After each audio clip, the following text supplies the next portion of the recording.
예, 감사합니다. 성서 본문 읽으시면서 좀 특이한 점을 발견하셨습니까?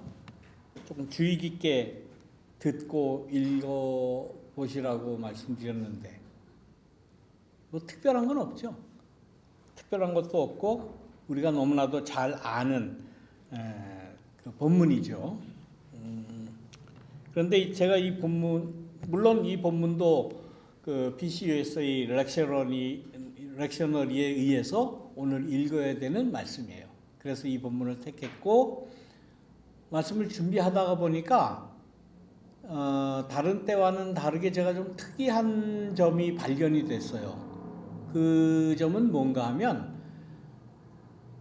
특히 우리나라 성경, 우리나라 한글 번역 성서를 보면 예수님과의 대화에서 예수님과 제자가 대화하든가 아니면 다른 사람이 대화하든가, 아무튼 이 예수님과 그 제자나 예수님을 만났던 사람들과의 대화에서 다른 분들은, 제자나 예수님 만난 사람들은 예수님에게 존칭을 쓰는 것으로 다 번역이 됐는데, 예수님의 말씀은 존칭이 아니라 아랫사람을 대하듯이, 그야말로 물론 제자한테 다 하대를 하지요. 그래서 하대라고 그러는데, 하대하는 듯한 그러한 어체로 그 번역이 됐어요.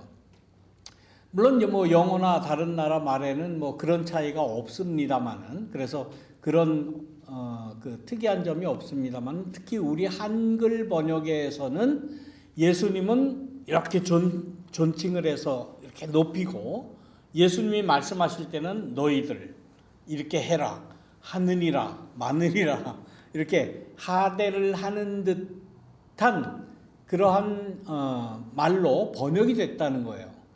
그리고 가만 이 내용을 보니까, 오늘 본문 이 마가복음 10장의 35절에서 45절의 내용을 가만 보니까 과연 예수님께서 그러셨을까라는 의문이 생겼어요. 그런 그 의문을 가져보신 적이 없습니까? 당연히 예수님은 높으신 분, 우리의 구세주, 우리의 메시아, 하나님으로 우리가 다 믿고 우리의 신앙의 대상이기 때문에, 신적인 대상이기 때문에 그건 당연하지 않을까라고 아마 생각을 하셨을 거예요. 그러나 그거는 한국 사람들만의 문제예요. 보면 한국 사람 한글에만 이렇게 존대어가 다른 언어에 비해서 이렇게 모든 언어에서 이렇게 구별이 되는 거예요. 그리고 이 내용을 보니까 예수님께서 하신 말씀, 예수님께서 하셨던 그 말씀의 의도, 그게 무엇일까? 누구든지 으뜸이 되고자 하는 자는 낮은 자가 되라라는 거 아니에요. 낮은 자가 되어서 모든 사람을 섬겨라. 오히려 낮아 보이는, 또 낮다고 그 사회에서 평가되는 사람을 오히려 섬겨라. 그런 말씀이시잖아요. 그러면은 이 한글 성서 번역도 바꿔야 되지 않겠는가 하는 그런 생각이 들었어요, 제가. 그래서 예수께서 하신 말씀을 존대어로 다 바꿨습니다. 그래서 오늘 본문의 말씀에 나오는 예수님이 하신 말씀은 내가 너희들에게 무엇을 해주기를 바라느냐, 이렇게 아주 권위적으로 위에서 내려다 보듯이, 그야말로 양반이 상놈에게 하듯이, 아니면 높은 사람이 아주 낮은 사람에게 하듯이 반말과 하대의 말을 다 존대어로 다 바꿔봤어요. 그렇게 바꿔보니까 이게 뉘앙스가 사는 거예요.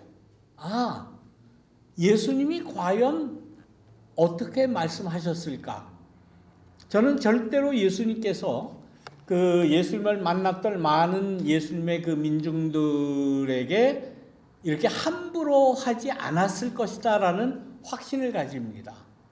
그 내용을 보면 또 예수님께서 하신 그 모든 그 삶의 모습을 보면 그야말로 가장 낮아 보이는 사람에게도 존대를 하고 그들의 삶의 존재의 가치를 부여해 주시고 그럼으로써 사람들에게 희망을 주시는 거 아니에요. 그런데 내가 너희들에게 이야기한다. 너희들은 이렇게 해라. 너희들은 저렇게 하지 마라. 라고 하지는 않았을 거예요. 분명히 않았으리라고는 저는 확신을 합니다. 그래서 앞으로 신약 성경에 나오는 특히 복음서에 나오는 예수님의 말씀을 우리가 대할 때는 이 예수님의 말씀을 이걸 바꿔야 되겠다. 존경의 언어로 누구에게 하신 말씀이든지 존경의 언어로 바꾸어야 되겠다라는 그런 생각이 들었습니다. 그래서 바꾸어서 하고 보니까 그 뉘앙스가 살고 예수님의 의도가 더 이렇게 부각된다라고 생각을 합니다. 물론 우리가 읽는 성서는 제가 여러 가지 번역본을 다 인용을 하지 않습니까? 구약 성서는 주로 공동 번역 성서를 인용을 해요. 그리고 신약의 말씀은 주로 새 번역 내지는 뭐 표준 새 번역을 주로 사용을 합니다. 그 이유는 뭔가 하면 뭐 다른 이유 없어요. 그래도 최근에 번역된 번역본이기 때문이에요. 그리고 그래도 비교적 현대어로 번역이 됐기에 우리가 옛날에 보던 그 개역 개정이라고 하는 그 성서 책 있지 않습니까? 옛날 책. 그래서 그 성서를 개역 개정이라고 그 뭐 개역 개정이 뭔지 뭐 뜻도 참 어려운데 말도 어렵고.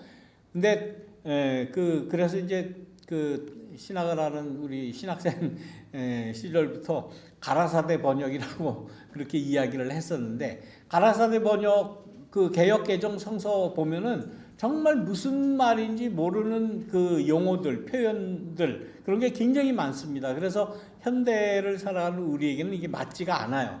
그래서 주로 구약 성서 중에 그래도 가장 최근에 번역된 것이 공동 번역입니다. 공동 번역만 해도 사실 알고 보면 74년이에요. 그 번역된 한글로 번역된 그 번역본이 이게 74년이면 뭐 벌써 뭐 몇 년이 지났습니까?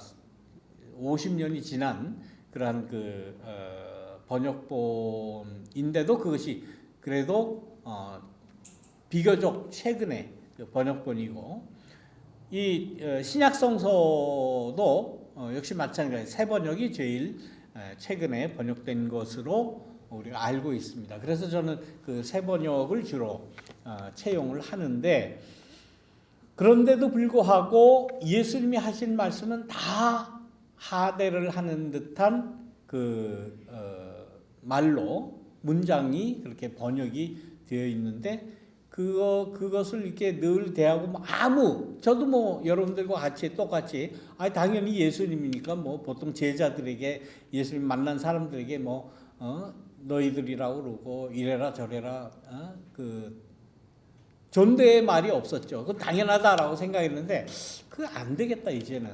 가만히 생각하니까 예수님이 그랬을 리가 없다. 또 예수님의 의도가 지금 본문 자체가 그러지 않아요. 본문 자체가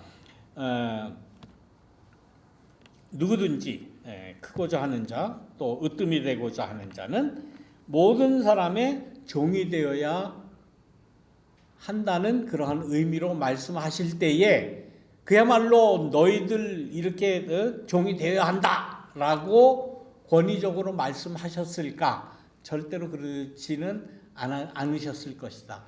우리 한글에 번역할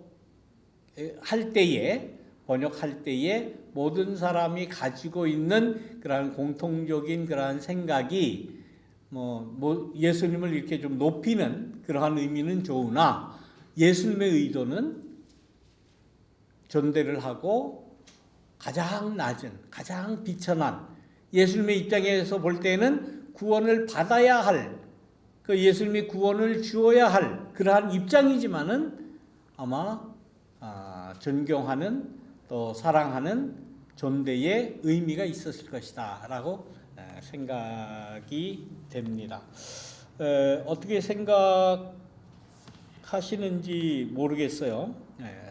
예수님은, 나는 본문에서도 이야기하시잖아요. 난 섬기러 온 거 아니야. 난 대접받으려고 온 게 아니야. 모든 사람을 구원하기 위하여 자기 목숨을, 내 목숨까지 내어주러 왔다라고, 그런 예수님께서 절대로 그렇게 하대하는 그러한 표현, 그런 마음은 일도 없었을 것이다라고 확신을 합니다.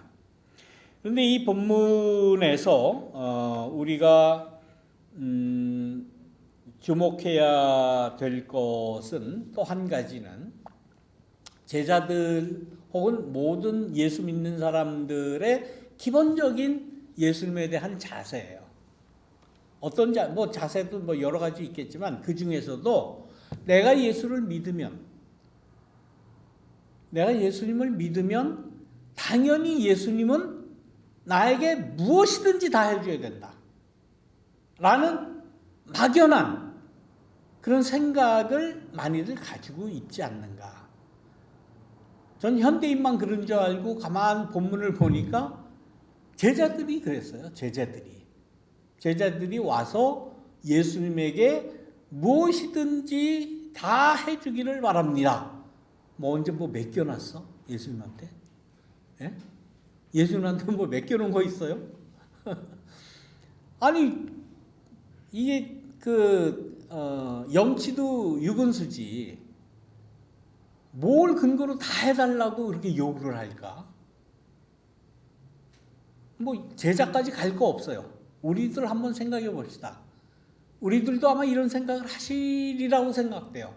내가 예수님을 믿으니까, 더 나아가서 내가 예수를 믿어주니까 예수는 당연히 구원자라면, 메시아라면 내가 원하는 거 다 해줘야지. 왜 안 들어줘? 하는 그런 도전적인 그런 요구 권한을 우리는 그냥 막연하게 가지고 있지 않는가라는 생각이에요. 그런 생각에 대한 반성의 의미로 이 마가복음은 말씀을 이렇게 전하지 않았을까라고 생각을 합니다. 과거 예수님이 데리고 다니던, 같이 생활하셨던 그 제자들하고 그 예수님을 믿는 현대 21세기를 살아가는 현대인들하고 처지가, 이건 하늘과 땅 차이일 겁니다. 예수 믿는다고 손해본 거 있으세요, 우리? 예수 믿는다고 어려운 점 있습니까? 손해본 거나 혹은 아무튼 내가 해봤는 거 없잖아요. 근데 그 당시의 제자들의 입장에서는 대부분의 제자들이 다 순교당했어요. 예수 믿는다고 하는 그 이유 하나만으로 옥에 갇히고 붙잡히고 순교당하고 예수님과 같이 십자가에 달리고 그런 일을 당한 거죠. 아마 그들은 나름대로 그럴 아마 자격이 조금 있다라고 생각이 됩니다. 왜? 난 목숨까지 바쳤으니까. 목숨까지 바쳐서 예수님을 따르고 예수님의 도를 전하고 평생을 그렇게 살다가 그렇게 순교를 당하는 그런 제자의 입장에서는 그럴 수도 있지 않겠나라고 혹 생각을 할 수도 있어요. 근데 우리는 뭡니까? 우리는 요구만 해요. 현대인들은 대부분 보면 예수 믿는다고 우리가 핍박을 받아요. 어려움을 당해요. 아니면 손해를 봅니까? 조금이라도 내 마음에 내 기분에 안 맞으면 그냥 안 다니고 말지. 안 믿고 말지.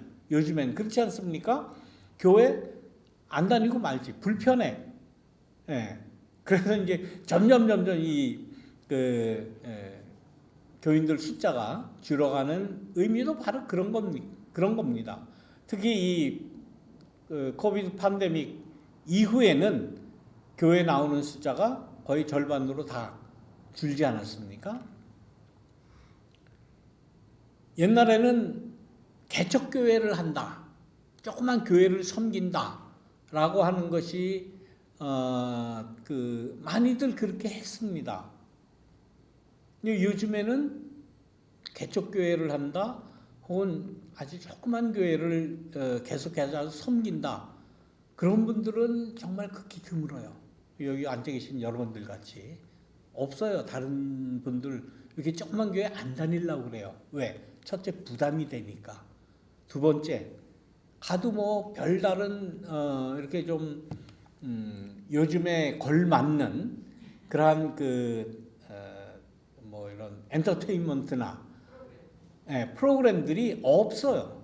왜? 숫자가 적고 재정이 어렵고, 그러니까 모든 프로그램을 하고 싶어도 못합니다. 요즘에는 뭐 하려면 다 그게 요즘엔 다 비용이 들어가고 돈이 들어가고 헌금이 들어가고 재정이 투입이 돼야 그것이 가능한 거예요. 그러니까 대부분 다 모든 것이 갖추어져 있는 큰 교회로 이제 다 집중되는 그런 현상이 요즘 이 팬데믹 이후에 더욱더 두드러지는 그런 현상으로 나타납니다. 지금 요 LA 지역에서도 내노라 하는 그 대형 교회들 있잖아요. 가면은 파킹장이 없대요. 교회에 들어가지도 못해요. 파킹장이 없어서 그저 한 두 바퀴, 세 바퀴 돌다가는 그렇게 하면 어떻게 하면 그냥 가요. 그리고 광고 시간에도 대놓고 목사님이 그렇게 얘기합니다. 제발 좀 이제는 다른 교회도 좀 가십시오라고 이야기를 한대요. 왜? 그 대형 교회, 그 큰 교회, 그 파킹장 수백 대 세울 수 있는 시설을 다 해놨는데도 불구하고 계속 모여드는 거예요. 그 계속 모여드는 그 현상이, 물론 그 교회에 은혜가 있어서 뭐 설교가 훌륭해서 물론 그렇겠지요. 그러나 그런 현상만은 아니다라는 거예요. 조그만 교회 가서 섬기고 조그만 교회 가서 교회를 세우고 하는 일이 현대 사회를 살아가는 특히 이민 한인에게는 너무나도 힘든 일이에요. 너무나도 내게 재정적인 부담, 시간적인 부담, 모든 면에서 힘들어서 그렇게 안 하는 겁니다. 그래서 다 갖추어져 있는 그러한 교회를 찾아가는 현상이 두드러지게 나타납니다. 그걸 뭐 어떻게 탓을 하겠습니까? 그것이 뭐 잘못됐다라고 또 어떻게 그걸 또 잘못됐다고 이야기를 하겠습니까? 그런다 그래도 주일날 교회를 찾아가는 행위이고, 교회를 섬기려고 하는, 예배를 드리려고 하는 그러한 마음은 가상하지요. 그러나 현대 특히 이민 교회의 실정이 그렇다라는 거예요. 모두를 섬기는 자들이 되어야 된다 하는 이 예수님의 말씀이 무색한 거죠. 예수님은 섬기러 왔다, 당신들로 섬기십시오 하는 이 예수님의 말씀이 정말 무색한 시대를 우리가 살아간다는 것입니다. 그럼에도 불구하고 여러분들은 이렇게 적은 교회, 몇 명이 모이지 않는 교회에 이렇게 교회를 섬기고 계심에 감사와 또 칭송을 드립니다. 제일 우리가 그 신앙생활 하는 데 있어서 우리가 다시 한번 생각하고 좀 고쳐야 될 거는, 저는 오늘 본문에 의하면 이 말씀이라고 생각을 해요. 내 요구를 들어주십시오. 그냥 뭐 요구 그러면 조금 뭐 거룩하지 않은 것 같아서 우리는 늘 내 간구라고 그렇게 이야기를 하죠. 내 간구, 내 기도. 지금까지 교회에서는 기도하면 뭐든지 다 이루어진다, 이루어 주신다라고 하는 그러한 입장을 아주 강조해 왔습니다. 물론 맞는 말씀이죠. 우리는 다 신앙 안에서 내가 기도하고 이루어 주신 것에 대해서 하나님께서 이루어 주신 것이다, 하나님께서 내 기도를 들어주신 것이다 라는 그러한 간증과 신앙 고백을 우리는 하죠. 그거는 맞습니다. 그러나 우리가 기본적으로 가지고 있는 하나님이라면, 예수님이라면, 내 구세주라면 내가 무엇을 요구하든지 무엇이든지 해주기를 바랍니다 하는 이 마음을 우리가 늘 가지고 있는 것이 아닌가. 이 말씀, 이 요구를, 이 말을 제자들이 했을 때에 뒤에 나오는 예수님의 반응은 뭡니까? 예수님의 반응. 뭘 해주기를 바랍니까? 이 말에는 굉장히 여러 가지 말씀이 이게 생략된 말씀이 아닌가라고 생각이 들어요. 지금까지 잘 살아왔는데, 지금까지 했는데 뭘 더 원하느냐, 뭘 더 어떻게 해주기를 바라느냐 라는 그러한 질문이 혹 생략된 것은 아닌가 하는 그런 생각을 하게 됩니다. 지금까지 해주신 것만 해도 감사합니다. 그 고백이 먼저 선행이 되어야 되지 않을까요? 지금까지 내 생명을 그래도 이끌어 주심을 감사합니다. 여기까지 나를 인도해 주심에 대해서 감사합니다라는 그러한 고백이 먼저 선행된 다음에 이러저러한 이유에서, 이러저러한 사정에 의해서 우리에게 이런 걸 좀 더 주십시오라고 한다면 혹 모를까, 처음부터 무엇을 요구하든지 다 들어주시기를 바랍니다 라고 하는 것은 조금 너무 앞선, 또 자신의 신앙을 이렇게 평가하지 못한 좀 조급한 그러한 요구가 아닌가 생각을 합니다. 인간들의 요구에는 무작정 신에게 해달라고 하는 그러한 요구뿐만 아니라 더 나아가서 이 세상에서의 그러한 권력을 쟁취하기를 바라죠. 이건 사실 무슨 권력자들이나 이런 사람들만의 요구는 아닐 거예요. 인간이면 누구나 다 이런 요구를 가지고 있을 겁니다.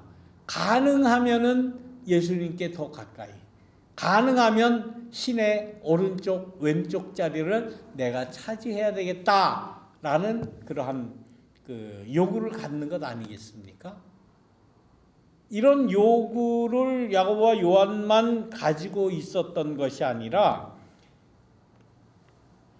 나머지 10 제자도 그 소리를 듣고 화를 냈다는 거예요. 아니, 오른쪽 왼쪽 왜 너희들만 내 자리야? 나는 왜 안 될까? 나도 그 자리를 원하는데, 나도 오른쪽 왼쪽에 서고 싶고 신의 가장 가까운 곳에, 가장 신임받는 곳에 서기를 원하는데 왜 너희들이 그 자리를 차지해? 우리 인간의 그러한 나라의 권력 체계에서도 역시 마찬가지 아닙니까? 최고의 권력이 있고 그 아래 자리들이 서열로 많이 이렇게 쭉 나열이 되는 것 아닙니까? 두 번째 자리, 세 번째 자리, 혹은 오른쪽 왼쪽 좌의정 우의정 이런 거를 공식적으로 차지하기를 원하기도 하지만, 그런 공식적인 서열 말고 최고 권력자의 바로 뒤에서 그 최고 권력자를 움직여서 최고 권력자의 자리에 차지하려고 하는 그런 마음, 그런 사람들이 있지 않습니까? 최고 권력자의 부인이다. 그러면 최고 권력자의 모든 권한과 모든 그 힘을 이용을 해서 자기가 그 권력보다 더 위에 올라서는 것 아니에요. 중국 고전에도 나와 있는, 그 역사에도 나와 있는 그 사람들을 뭐라고 합니까? 십상시라고 하죠. 네. 그 주위에서 다 나는 권력 같은 거 원치 않아. 나는 뭐 영의정도 필요 없고 좌의정도 필요 없고 정이품 삼품도 다 필요 없어. 나는 권력에 대한 이 욕심이 없어. 그러니까 이 바보 같은 권력자는 뭐라고 그래? 아, 이 사람은 깨끗한 사람입니다. 순수한 사람이라서 내 옆에 두는 겁니다. 그러면서 그것들이 다 해먹는 거예요. 그런 마음이 비단 권력자들에게만 있었겠느냐? 권력자의 아내에게만 있었겠느냐? 누구에게나 다 있는 거예요. 야고보와 요한도 있었고, 야고보와 요한만 나를 오른쪽에 세워주시고 왼쪽에 세워주시고 그랬겠느냐? 아니, 10 제자들 보니까 똑같아. 막 화가 나는 거예요. 아니, 누구는 뭐 똑같이 고생하고 똑같이 다 예수님 모시고 다 했는데 우리는 그럼 뭐야? 오른쪽 왼쪽 자리 다 뺏기고 그 다음에 서라는 거야? 라고 분을 냈다는 것 아닙니까? 거기에 대해서 예수님께서 그들을 불러놓고 이야기를 본격적으로 하시잖아요. 이방 사람들은 다스린다고 하면서 권력을 가졌다고 하면서 백성들을 마구 내리누르고 백성들에게 세도를 부립니다 라고 설명을 하면서 당신들은 그래서는 안 됩니다. 예수님의 도를 따르는 사람들은 그래서는 안 된다. 으뜸이 되고자 하는 사람은 종이 되어야 되고, 먼저 되고자 하는 사람은 나중이 되어야 되고 하는 이 예수님의 복음의 말씀을 우리 모두에게 전해 주십니다. 오히려 예수님은 모든 사람을 구원하기 위해서 자기의 생명까지, 몸까지 내어주러 이 땅에 왔다라고 말씀을 하시면서 그 그리스도의 그 겸비라고 이야기하죠. 몸을 낮추시는, 겸손히 몸을 낮추시는 겸비의 모습을 예수님께서는 우리에게 보이셨다라고 생각을 합니다. 그래서 앞으로 예수님의 이 말씀을 우리가 성서를 대할 때는 모르겠어요. 이런 번역본이 앞으로 나올지는 모르겠는데 늘 전경의 언어로 번역을 바꾸어서 우리는 사용해야 되지 않을까 그렇게 생각을 하게 됩니다. 예수님은 이런 면에서 우리 모든 인류의 모범이시고 구원자가 되신다라는 그런 말씀을 여러분들과 함께 나눕니다. 기도하겠습니다. 사랑의 예수님, 예수님은 아주 존경스러운 마음으로 또 존대하는 그러한 말씀으로 우리를 대해 주심을 이 시간 다시 한번 생각합니다. 우리는 예수님께 존대를 받는 그러한 존재입니다. 우리도 모든 사람을 대할 때에 존대하는 마음으로, 존경하는 마음으로 대하며 서로가 서로를 낮게 여기는, 또 그들의 종이 되어서 그들을 섬기는 이러한 신앙의 자세를 잃지 않도록 인도하여 주옵소서. 예수님의 이름으로 기도드립니다. 아멘.